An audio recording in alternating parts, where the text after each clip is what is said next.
ఓ ఋషులారా, ఆ రఘువంశ శ్రేష్ఠుడైన రాముడు నీటిని విడిచాడు. తరువాత మట్టి లేదా ఇసుకతో చేసిన శివలింగాన్ని ఏర్పరిచి దానిని పూజించాడు. ఆవాహన మొదలైన షోడశోపచారములను విధి ప్రకారం భక్తితో సమర్పించి శంకరునికి ఆరాధించాడు. రాముడు నిజమైన భక్తితో, ఆనందంతో, నమస్కారాలు మరియు దివ్య స్తోత్రాలతో శ్రద్ధగా శివుణ్ణి సంతోషపరిచి ఆయనను ప్రార్థించాడు.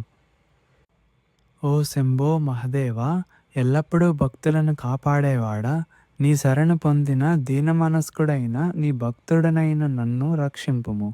ప్రభు, ఈ సముద్ర జలం చాలా లోతుగా ఉంది. దీన్ని దాటవలసి ఉంది. రావణుడనే పేరుగల రాక్షసుడు మహావీరుడు, అత్యంత బలవంతుడు. వానరుల బలం చంచలమై స్థిరంగా లేదు. నా కార్యం, నా ప్రియమైన సీతను పొందడం ఎలా సాధ్యమగునో? ఓ దేవా, ఆ కార్యంలో నీవు నాకు సహాయం చేయాలి. నీ సహాయం లేకుండా నా కార్యం సాధ్యం కాదు. ఓ ప్రభు, నీ భక్తుడైన రావణుడు అన్ని విధాలుగాను సమస్తుల చేత దుర్జయుడు.